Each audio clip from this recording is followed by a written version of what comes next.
الحمد للہ رب العالمین والصلاة والسلام علی سید المرسلین اللہم صلی علی سیدنا و مولانا محمد وبارک وسلم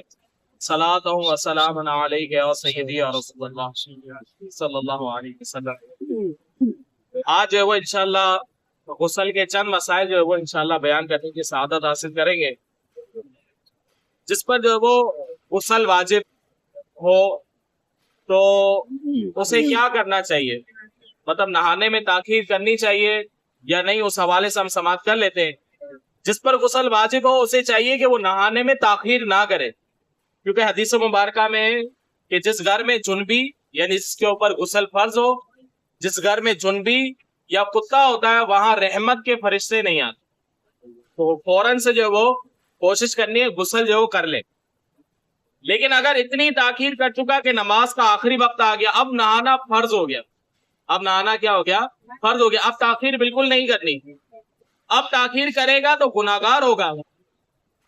آگے مزید فرمایا کہ کھانا یہاں جو ہے وہ عورت سے جمع کرنا چاہے تو وضو کر لے، یعنی پہلے سے غسل فرض ہے،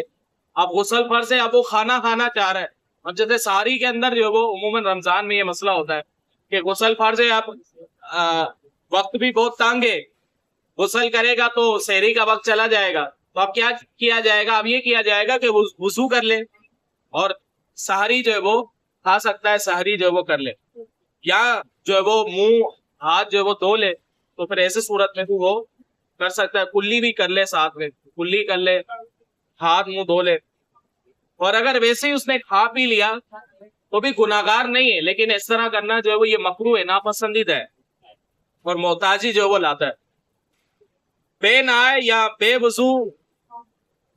اگر وہ دوبارہ جو ہے وہ سمجھ لے کہ ایک شخص کے اوپر جو ہے وہ غسل فرض تھا پہلے سے، تو اب جو ہے وہ دوبارہ جو ہے وہ عورت کے پاس جانا چاہ رہا ہے،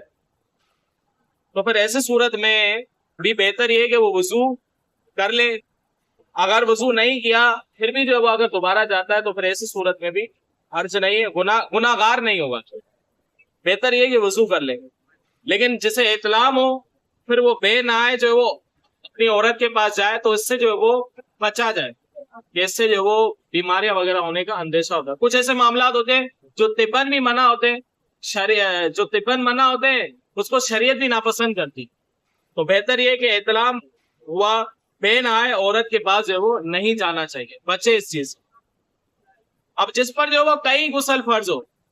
مثلا جو ہے وہ اس کے اوپر ایک غسل فرض تھا، خاتون ہے اس پر غسل پہلے فرض ہو چکا تھا، اب جو ہے اس کو حیض آ گیا، اب حیض جو ہے وہ ختم ہو گیا، اب بھی غسل کرنا کیا ہو جائے گا، فرض ہو جائے گا، تو پہلے والا غسل یہ والا غسل یہ دو ہو گئے غسل۔ اگر کسی کے اوپر دو غسل ہو یا کئی غسل ہو تو پھر ایسی صورت میں کیا کرے گا، جس کو نہانے کی ضرورت ہو ایسی صورت میں جو وہ صرف وہ ایک غسل کرے گا، وہ سارے کے سارے غسل جو ادا ہو جائیں گے، ایک ہی غسل سے جو غسل ادا ہو جائیں گے۔ اچھا، دوسرا سوال یہ تھا جس پر غسل واجب ہو یعنی وہ جنبی ہو، تو ایسے کون کون سے کام کرنا حرام ہے۔ اب یہ بڑا مطلب توجہ سے آپ سماعت کیجئے کہ جس کو نہانے کی ضرورت ہو، جو جنبی ہو، اس کو مسجد میں جانا، طواف کرنا، قرآن مجید کو چھونا یا اس کا حاشیہ یا جلد دیکھ کر یا زبانی پڑھنا، کسی آیت کا لکھنا یا آیت کا تعویذ لکھنا یا ایسی تعویذ چھونا یا ایسی انگوٹھی چھونا یا پہننا جس میں مقطعات، حروف مقطعات ہوتے ہیں، حروف مقطعات کی انگوٹھی، یہ سب جو وہ کیا ہے، حرام ہے۔ تو جنبی شخص جو وہ ان چیزوں سے جو بچے گا، مسجد میں نہیں جا سکتا، طواف نہیں کر سکتا، اسی طرح جو قرآن پاک نہیں پڑھ سکتا، چھو بھی نہیں سکتا، پڑھ بھی نہیں سکتا۔ وضو اور غسل فرض ہونے میں یہ فرق ہے کہ جس کے اوپر وضو فرض ہوتا ہے، اب ایسی صورت میں جو وہ کیا ہے کہ اگر بے چھوئے قرآن پاک پڑھنا چاہے تو وہ پڑھ سکتا ہے، بے وضو شخص دیکھ کر بھی وہ قرآن پاک پڑھ سکتا ہے لیکن چھو نہیں سکتا۔ لیکن جو جنبی شخص ہوتا ہے جس کے اوپر غسل واجب ہوتا ہے، ایسے شخص کے لیے یہ حکم ہے کہ وہ نہ ہاتھ لگا کر، نہ زبانی، نہ دیکھ کر کسی صورت میں قرآن پاک نہیں پڑھ سکتا، غسل کے بعد ہی قرآن پاک پڑھے گا۔ اسی طرح قرآن مجید جزدان میں ہو تو پھر ایسی صورت میں اس کو اٹھا سکتے ہیں. اگر جزان میں نہیں تو کپڑے وغیرہ میں اگر ہو تو پھر ایسی صورت میں بھی ہم جو ہے وہ قرآن پاک کو بغیر یہ جو جنبی شخص ہے وہ بھی اٹھا سکتا ہے. لیکن یہ بات ذہن میں رہے کہ وہ چیز اس کے اپنے تابع نہ ہو.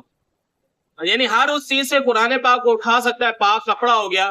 کوئی بھی ایسی پاک چیز ہو گئی, اس کے ذریعے سے قرآن پاک کو اٹھا سکتا ہے, لیکن وہ چیز اس کے اپنے تابع نہ ہو. جیسے اس نے قمیض پہنی ہوئی ہے تو اپنے دامن سے وہ نہیں اٹھا سکتا, اپنی آستین سے وہ نہیں اٹھا سکتا. اسی طرح خاتون ہے, دوپٹہ جو اوڑھا ہوا ہے, اب قرآن پاک کو وہ اٹھانا چاہ رہی ہے, اب وہ دوپٹہ پہنا بھی ہوا ہے اور اسی کے آنچل سے اٹھانا چاہ رہی ہے تو وہ بھی نہیں اٹھا سکتی, کیونکہ وہ اس کے اپنے تابع. قرآن کے تابع نہ ہو, اپنے تابع نہ ہو. قرآن کے تابع سے مراد یہ ہے کہ جیسے قرآن پاک پر جو وہ ایک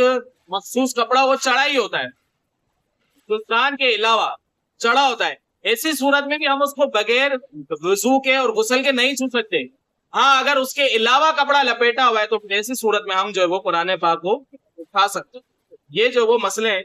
ان مسئلوں کو بھی جو بندہ ذہن نشین کر لے. قرآن پاک کا ترجمہ اردو کے اندر ہو, فارسی کے اندر ہو, کسی بھی زبان میں ہو, اس کا بھی وہی حکم ہے جو قرآن کا حکم ہے. یعنی جس طرح قرآن پاک بغیر وضو کے اور غسل کے جو ہے وہ اس کو چھو نہیں سکتے, اسی طرح اس کا بھی یہی حکم ہے کہ اس کو بھی آپ چھو نہیں سکتے. اگر چھوئیں گے بغیر وضو غسل کے تو پھر ایسی صورت میں گناہگار ہوں گے. اسی طرح حائضہ, جنبی, بے وضو شخص کے لیے فقہ, تفسیر, حدیث کی کتابوں کو چننا کیسا ہے. تو یہاں پر بھی بہتر یہ ہے کہ وہ وضو اور غسل کر لے, اس کے بعد جو کتابیں ہیں ان کتابوں کو ہاتھ لگائے, فقہ کی کتاب ہو, تفسیر کی کتاب ہو, حدیث کی کتاب ہو. لیکن اگر